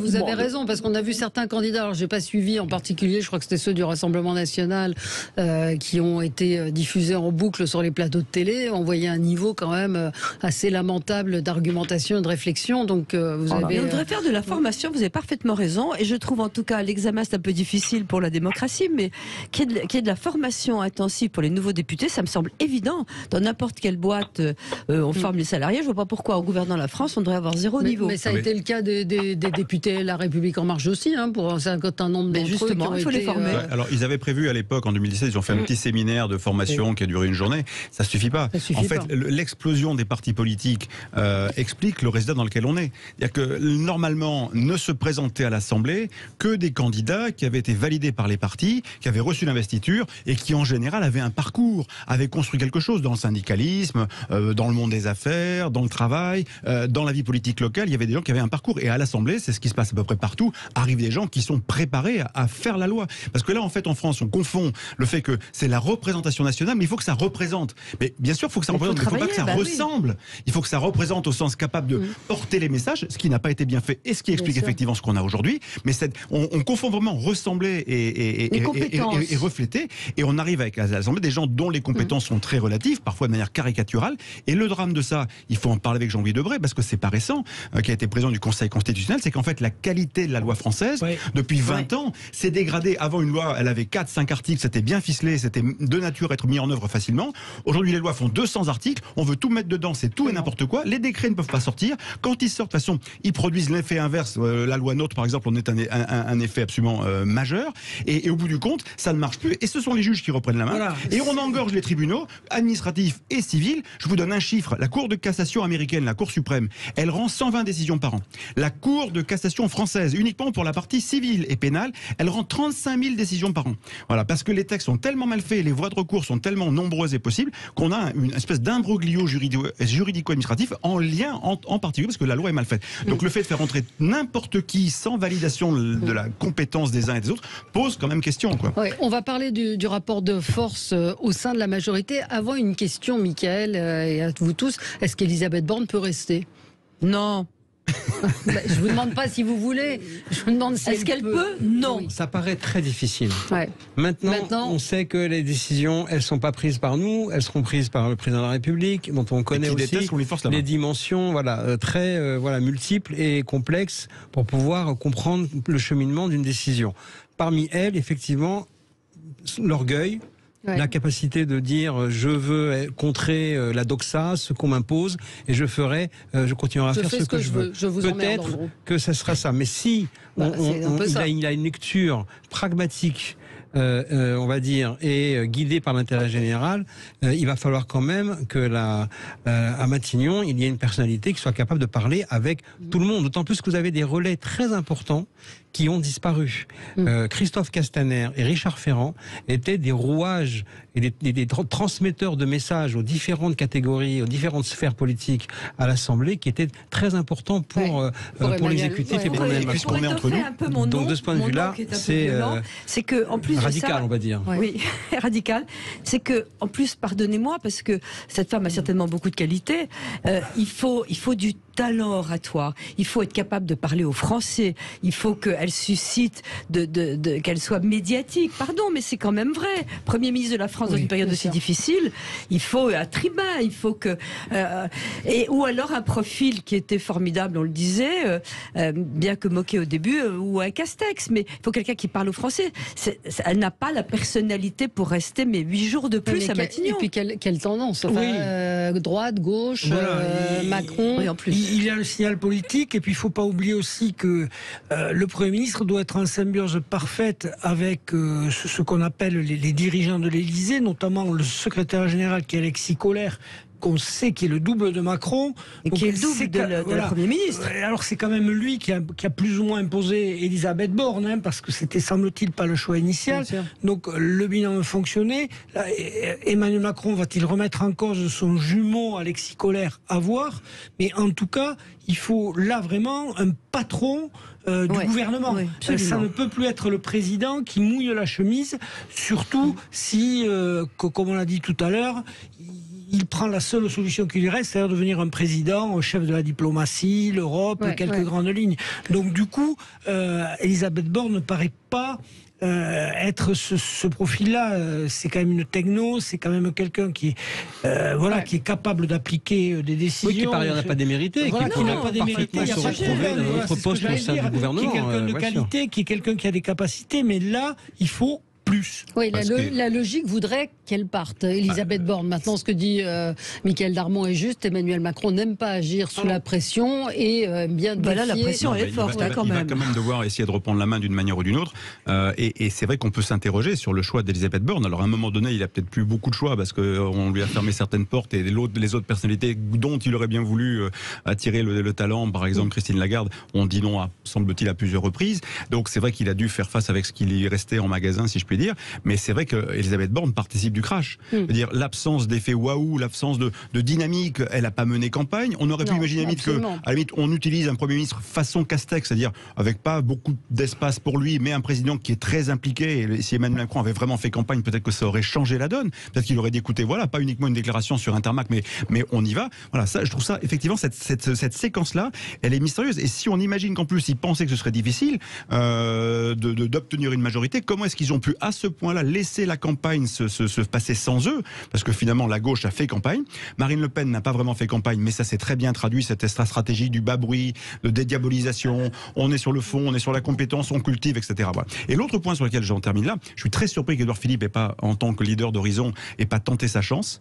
Il aurait été élu, et à l'Assemblée, il aurait pu jouer un rôle, parce que là encore, ils n'ont pas du tout anticipé que les barons de la Macronie allaient se faire dégager, ce qui est le cas. Donc le personnel politique macronien à l'Assemblée et privilégié. Et Édouard Philippe serait arrivé à l'Assemblée, il aurait fait trop perchoir. Et au perchoir, personne ne lui aurait refusé la place. Peut-être, mais quelque part, au perchoir, il aurait été vraiment, pour le coup, isolé et cantonné, et il n'aurait pas pu développer peut-être ce qu'il veut développer ou ce que certains pensent qu'il va développer, c'est-à-dire une ambition présidentielle assumée. Là, au fond, il n'est pas député et quelque part, grand bien lui fasse, parce que imaginez-vous aujourd'hui, les députés Horizon sont bâillonnés parce qu'ils sont coincés par une obligation de légalité et de loyauté, plutôt de loyauté. C'est-à-dire qu'en réalité, la difficulté maintenant pour Édouard Philippe, c'est de développer sa singularité alors qu'il a un devoir d'être loyal, puisque sur le plan comptable, pas une voix ne doit manquer à chaque texte. Donc de ce point de vue-là, ça va être difficile. Et ça va être compliqué pour lui de faire. Et ce sont les moins nombreux. N'oublions pas que le MoDem, qui avait 48 députés, en a toujours 48, parce qu'ils ont perdu les circonscriptions, mais ils en ont gagné d'autres. Donc, quand on prend les composantes de la majorité, le MoDem reste celui qui a réussi à se stabiliser, avec en plus quelques belles victoires, comme celle de... Je pense que Michael Darmon aurait raison dans son analyse si on n'était pas dans un schéma d'extrême urgence. Je pense que le cas de dire je prends du recul et je me donne 5 ans pour voir venir et je vais tirer les ficelles en arrière, compte tenu de la situation dans laquelle on est, je ne sais pas si on aura 5 ans pour pouvoir jouer la tactique politique. Je rends grâce à votre sens de l'intérêt général, mais je note surtout que parmi les nombreux silences aujourd'hui dans la majorité, celui d'Édouard Philippe est particulièrement éloquent. On y revient dans un instant, on va parler du MoDem aussi, puis du Rassemblement National, qui est quand même la surprise, peut-être pas pour vous, Michael Darmon, mais en tout cas, personne n'avait annoncé un nombre de députés aussi nombreux. À tout de suite ensemble jusqu'à midi pour commenter ce second tour de la législative, des élections législatives. Nous parlions peut-être quelques mots sur le MoDem qui pour vous, Michael Darmon, va jouer un rôle, et puis surtout le fait que les choses ont bougé aussi au sein du MoDem. Oui, vous avez également, de par la situation, c'est-à-dire Patrick Mignola, chef du groupe, qui n'a pas été réélu. Qui n'a pas été réélu et qui fait partie de la nouvelle génération avec Marc Fesneau et d'autres comme Isabelle Florennes qui prétendent à être déjà, enfin plus que prétendent, qui organisent l'après François Bayrou, qui lui a bien compris et qui résiste encore. De ce point de vue-là, ça va quand même provoquer des changements. Aujourd'hui, dans ce groupe-là, celui maintenant qui émerge, c'est Marc Fesneau, qui a été durant le dernier mandat donc un ministre des Relations avec le Parlement qui a été assez apprécié, qui voulait depuis très longtemps être nommé à l'agriculture. Il a été nommé à l'agriculture, il a été donc réélu et il connaît parfaitement les collectivités locales. Il a travaillé aussi au début du dernier quinquennat là-dessus. Donc il est aussi un profil qui va devenir aussi un passeur de messages, un arrondisseur d'angle, si je puis dire, qui va être extrêmement important pour Emmanuel Macron, avec lequel il a aussi une très bonne relation. Donc il faut regarder de près ce personnage, l'avoir en tête, parce qu'il peut être une solution. À quel endroit, je ne sais pas, mais il peut être une solution pour Emmanuel Macron. Et la vraie question est de quel bord sera le Premier ministre ? Oui. Ben c'est une des possibilités. C'est une des questions qu'on évoquait. Prendre un centriste, c'est peut-être effectivement aujourd'hui la meilleure des situations. Mais le centriste, c'est en même temps. C'est le en même temps. Non, Marc Fesneau, c'est le MoDem. Le centriste, c'est toujours du en même temps. Oui, Pascal. Oui, on a parlé du Rassemblement national tout à l'heure. Je voulais dire que quand même, dans une élection, il faut toujours regarder les faits d'actualité, qui sont souvent déterminants. Et là, la quinzaine qui s'est écoulée a été plutôt favorable à l'actualité au Rassemblement national. Il y a eu l'événement du Stade de France qui a permis de remettre la sécurité quand même sur le tapis, qui est un thème fort du Rassemblement national. Et puis il y a Éric Piolle, le maire de Grenoble, qui a tiré contre son camp en mettant le burkini sur le tapis. Or, on le sait, quand vous mettez ces sujets-là, donc je crois que le préfet allemand et Éric Piolle ont bien aidé Marine Le Pen à obtenir 89 députés. Je vois à l'instant que l'élection du président de l'Assemblée nationale sera le 28 juin prochain. Mardi, mardi dans une semaine. Non, mais je vous rappelle ça. Rassemblement national, donc il y a exactement 89 députés. Aucun sondage ne les avait donnés aussi haut. Nous, on avait eu, je ne sais plus, un représentant du Rassemblement national qui nous disait qu'il y avait une campagne très importante sur le terrain qui n'apparaissait absolument pas dans les médias. Mais ça veut dire que le plafond de verre n'existe plus aujourd'hui. Il n'existe plus déjà depuis la campagne présidentielle, parce que pour terminer à 42%. C'est vrai. Dans une élection présidentielle en face à face avec le président de la République, c'est dire la progression électorale de Marine Le Pen dans cette élection très personnalisée. Puis après, il y a eu l'élection législative. Les électeurs RN ont eu le sentiment d'être passés tellement près qu'il y a eu ce sursaut de leur part et cette mobilisation de leur part. Ça, c'est la première des choses. Et puis, vous avez aussi, à côté de cela, l'évolution de LR, qui a été considérablement affaibli et qui s'est retrouvé au fond phagocyté par le RN dans les territoires non traditionnels du Rassemblement national. Ce qui est majeur dans cette élection, c'est que le RN est sorti de ces zones traditionnelles. Oui. On n'est plus dans la logique du RN du Nord face au RN du Sud, plus identitaire face au plus social. On a vu l'arrivée notamment avec Edwige Diaz, qui est très certainement la députée RN de Gironde, qui va être une des prochaines personnalités au sein de ce groupe, très certainement. L'arrivée donc du RN en Gironde, c'était jamais vraiment le cas. En Bretagne, ça a toujours été une terre de résistance. Dans des zones où jusqu'à présent le RN n'avait pas prise, il y a eu effectivement des avancées sur le dos à chaque fois de LR. Il faut rappeler, Pascal Jalabert. Oui, il y a 5 ans, en 2017, le RN est en tête dans 3 départements au second tour. Cette fois, c'est dans un département sur 5 en métropole. Donc une progression territoriale considérable. Et là, avec le renfort de l'actualité, avec le fait que Marine Le Pen a quand même depuis 9 mois anticipé que le pouvoir d'achat serait le sujet. Ça a été la grande intuition. On n'en parle plus. Et aussi, oui, on en parle plus de fait. C'est intéressant qu'on en parle plus. Positionné à droite de Marine Le Pen, il a qui a emporté avec lui. Donc, voilà, cette conjonction d'éléments favorables, ben voilà, ça fait 80 députés. On a oublié parce que c'est étonnant le phénomène Zemmour. Enfin, on n'a parlé que de ça. Il a été très présent. Il a incarné une France qui voulait de la sécurité, etc. Il a rendu un service insensé et involontaire à Marine Le Pen. Fini l'antisémitisme d'ailleurs de Marine Le Pen, qui ne l'a pas été, qui a priori ne l'a jamais été. Et on n'en parle plus. Ça a été un frein incroyable. Zemmour a disparu. Comme prévu. On était un peu seul à le dire à l'époque, mais c'était prévu. Mais il allait disparaître.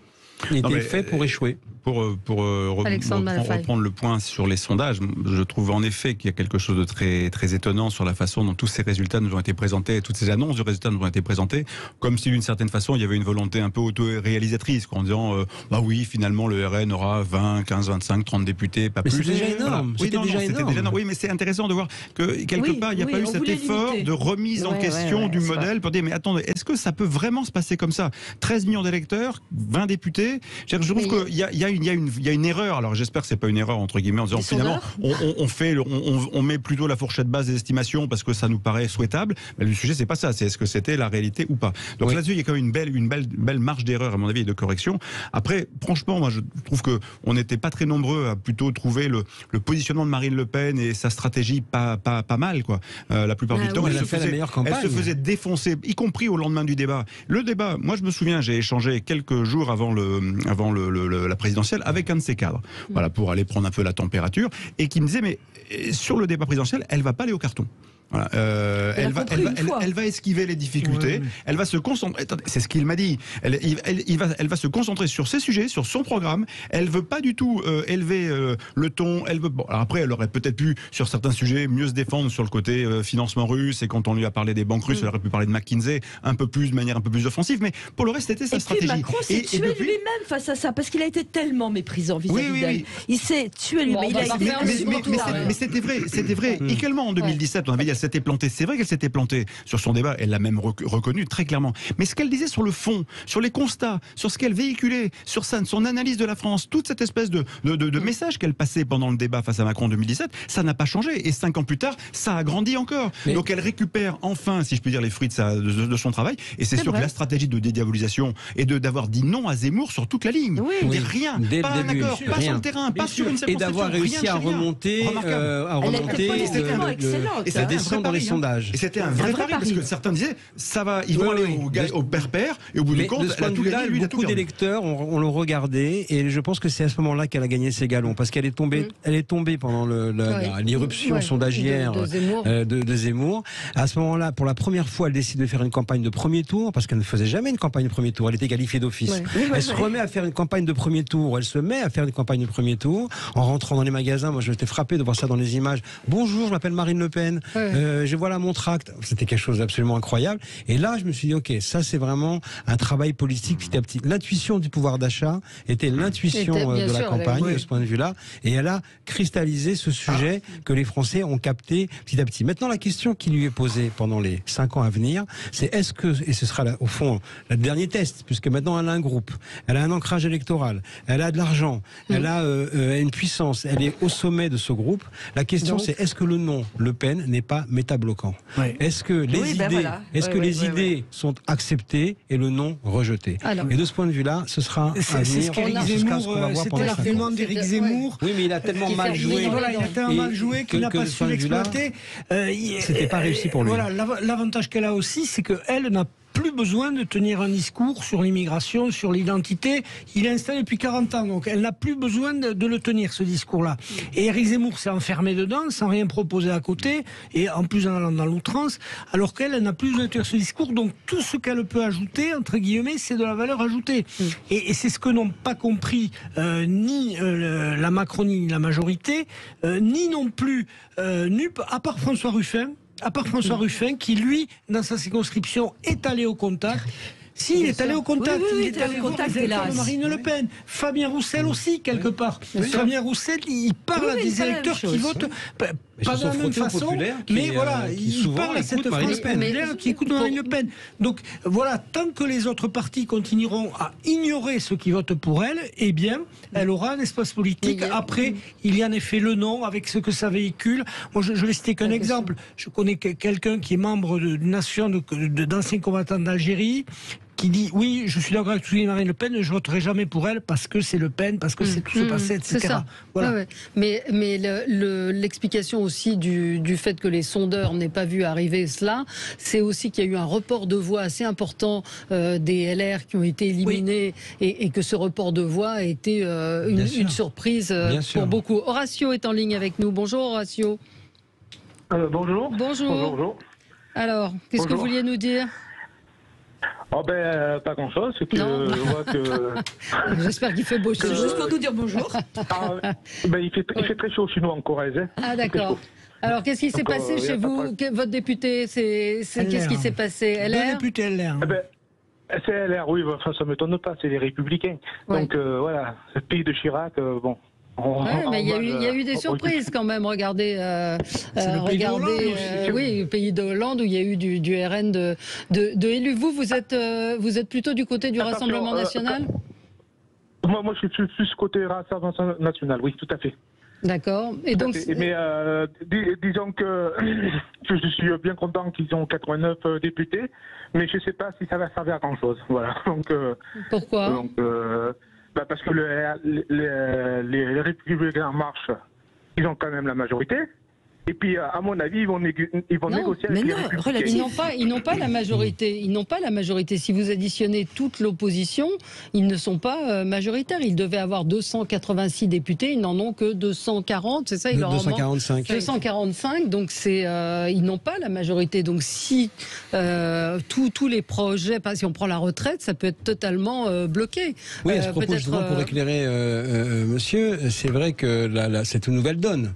Non seulement il y a ce nombre de députés, mais il y va y avoir, je dirais, un intérêt de l'exécutif à l'égard du groupe RN. Parce que j'en veux pour preuve ce qui s'est passé hier soir sur un plateau de télévision avec Éric Dupond-Moretti, garde des Sceaux, qui était à côté de Thierry Mariani, donc membre cadre du RN, et qui s'est par deux fois physiquement tourné vers lui pour lui dire mais il est possible d'avancer ensemble sur certains textes, à tel point que ça a été remarqué par les animateurs de l'émission qui ont quand même dit Dupond-Moretti, vous qui avez mené campagne en régionale avec virulence en disant jamais vous ne laisserez passer et vous ne négocierez avec le Front National, ce soir vous leur dites qu'il est possible de gouverner. Et ils sont ridiculisés avec leur Front républicain, cela veut dire beaucoup, parce qu'on imagine bien que Dupond-Moretti et d'autres, parce que la musique a été un peu similaire sur sur les autres plateaux, ont d'abord été réunis à Matignon, à l'Élysée, et que les éléments de langage ont été distribués. Et donc, dès hier soir, on sentait que la consigne de l'exécutif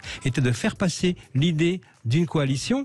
Et dans la soirée, j'ai parlé effectivement avec un proche d'Emmanuel Macron qui a travaillé à tout cela et qui me dit, en fait, ça fait déjà plusieurs jours que nous sommes en train d'entrer en négociation pour arriver à des accords de coalition avec des parlementaires, avec des groupes plus ou moins organisés. Par exemple, il conseille aux socialistes hors NUPS, casnevistes, hollandistes, comme ils les appellent, de s'organiser de manière à pouvoir passer un accord, parce qu'effectivement, il y a ce travail de coalition. Quand Gérard Larcher, à la demande d'Emmanuel Macron, le rencontre en début de semaine, c'est pour parler d'un accord supposé de non-agression et d'ambiance dans le quinquennat, mais cette disposition est certainement aussi évoquée. Donc on voit bien qu'il y a je dirais un nouveau système politique qui est en train de se mettre en place sous la contrainte et qui est effectivement un système de coalition. J'ajoute à la liste Daniel Cohn-Bendit.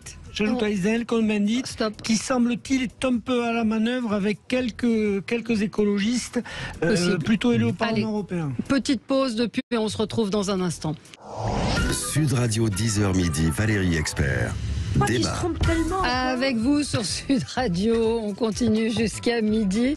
Est-ce qu'il peut dissoudre l'Assemblée? C'est une question qui nous est posée. Il n'a pas intérêt, puis pour recommencer avec les mêmes. Et formellement, il peut. Formellement, nous ne sommes pas après une dissolution, donc c'est possible. Après, politiquement, l'exercice, c'est ridicule. Il a encore moins de députés. Aucun sens. Voilà, non, la seule chose qu'il pourrait faire, c'est dans quelques mois, c'est d'écouter. Franchement, là, on peut pas y arriver. Je donne ma démission de président et on refait des élections. Et là, il met tout sur la table, si je peux dire. Mais pourquoi pas? Il aurait même déjà dû le faire en 2018, après la crise des Gilets jaunes. À un moment donné, il dit écoutez, on peut plus avancer comme ça. Il faut qu'on se remette d'accord sur le projet. Je prends mes responsabilités et on y va. Un vrai fait d'armes, un grand chef militaire. À un moment donné, il joue la rupture, il prend un risque. Je suis tout à fait d'accord avec ça. Si ça marche pas dans 2 ans, il faut que présente sa démission. On a une autre femme de ménage qui a été élue à l'Assemblée, une Rassemblement national, Lisette Paulet dans la Drôme, députée RN de la Drôme, qui est aussi femme de ménage, mais effectivement, Français de souche pose la question de savoir si elle passera autant à la télé que Madame Kéké. Mais le problème n'est pas du tout d'être femme de ménage. Non. Le problème n'est vraiment pas là. Le problème est, et je reviens sur ce qui a été dit, il faut des gens qui soient compétents. C'est très compliqué. On n'est pas député comme ça en siégeant assis et il faut voter des lois. Les auditeurs vous reprochent la discussion qu'on a eue, à savoir vous voulez une professionnalisation des députés. C'est très compliqué à expliquer. On vote des lois. Moi, je veux rien du tout. Je veux que les lois qui soient votées, qui sont déjà absurdes, compliquées, il faut revenir dessus, mal rédigées. Je veux qu'on soit capable. Moi, je veux bien qu'on simplifie, au contraire. Et peut-être que c'est l'avantage d'avoir des professions qui sont moins juridiques, etc. Mais il faut être capable de voter des lois, de diriger, de comprendre ce qui se passe. Enfin, c'est très compliqué. Ce qui est d'autant plus compliqué, c'est que je comprends que les gens se disent la démocratie, c'est tout le monde peut tenter sa chance. Oui. Bien sûr, et c'est le principe de la démocratie. Mais quand même, à un moment donné, il y a un niveau. On devrait effectivement valider une espèce d'acquis, de l'expérience, ou alors de valider des parcours. Et on accepte à l'Assemblée nationale de faire entrer tout le monde sans se poser aucune question, ce qu'on refuse dans tous les autres univers. Quelle personne ne prendrait votre place, Valérie? Les chefs d'entreprise. Non, mais d'accord, mais ça se construit. Ça se construit par le bas. Ça se construit par le bas. Il y a un vrai travail de fond. Et quand vous regardez aujourd'hui, quand on regarde le personnel politique des autres pays, on est un des rares pays en démocratie à avoir ça. Et j'ajoute un dernier point. Tout le monde est compétent ailleurs. Je pense que c'est très préoccupant parce qu'au bout du compte, ça fera pas le job, quoi. Et à la fin, les gens seront encore plus mécontents. Donc à la question de la démission d'Elisabeth Borne, Olivia Grégoire, la porte-parole du gouvernement, vient de répondre. Vient de répondre. Pardon, oui. A répondu. C'est joli. Voilà, parlez bien dans le micro. Voilà. Donc je vous lis sa déclaration. Elisabeth Borne a été réélue comme 12 membres du gouvernement. Au moment où je vous parle, la question de la démission ne s'est pas posée. On verra dans les prochaines heures, mais au moment où je vous parle... ça c'est une réponse, bravo. Elle est normande. En revanche, les 3 ministres battus vont présenter individuellement leur démission. Ce qui veut dire qu'elle n'écarte pas l'éventualité. Au moment où je vous parle, on verra dans les prochaines heures. Elle est porte-parole. C'est pas à elle d'annoncer que la Premier ministre est d'accord. Le sous-texte de ce genre de déclaration, ça veut dire qu'elle a un peu plus d'infos qu'elle veut bien le dire. Parce qu'on verra. Pour le moment, c'est pas la question. Enfin, ça veut dire qu'ils ne savent pas, en fait. Si ça se trouve, ils savent pas. Je pense qu'ils ne savent pas. En réalité, lorsqu'on regarde un petit peu les articles qui retranscrivent un peu les boucles Telegram et autres boucles de députés, de macronistes depuis hier soir, c'est l'idée du massacre qui circule partout. Il y a une sidération totale. Oui. Il est vrai que les macronistes ne pouvaient pas imaginer que 5 ans après leur arrivée en masse et en force et en puissance au sommet du système politique français, ils soient à ce point dégradés, déconsidérés, désavoués.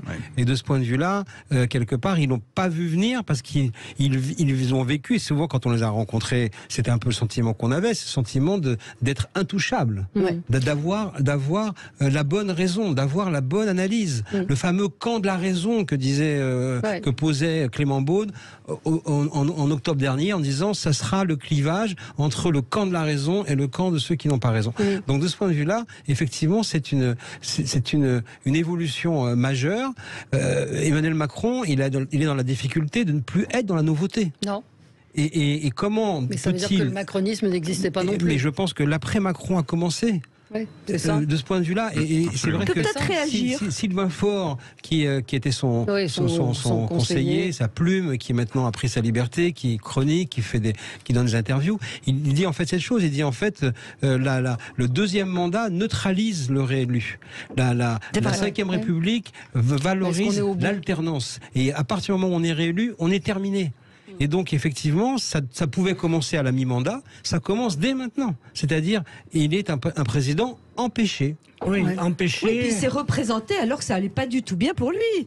Donc la pente continue. Enfin, il est sur une mauvaise pente. En ajoutant quand même que ce qui complique, c'est que Mika a parlé tout à l'heure, mais en ce moment, on commence à négocier, peut-être avec beaucoup d'élus de droite, avec peut-être quelques jeunes de gauche, quelques écologistes. C'est dû en même temps. Voilà, c'est dû en même temps, mais on attend les informations qui remontent. Il faut aussi mettre dans la boucle du gouvernement qui va présider l'Assemblée, qui va présider les commissions.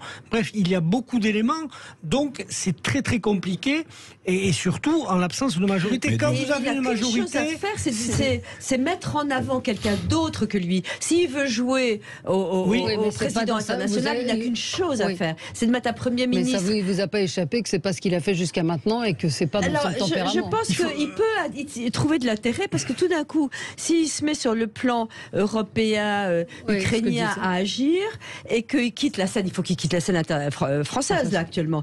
Et donc, s'il est capable de nommer un très bon Premier ministre qui a du charisme, ça lui rejaillira sur lui. Donc, il faut l'intelligence de comprendre qu'il faut disparaître. Qui a du charisme ou qui est le chef, je termine, puisqu'on se rappelle quand même, rappelons-nous, 95, les manifs contre la réforme des retraites ne sont pas dirigés contre Jacques Chirac, mais contre Alain Juppé. Les réformes 88-91, le RMI, la CG sont des réformes Rocard et pas des réformes Mitterrand.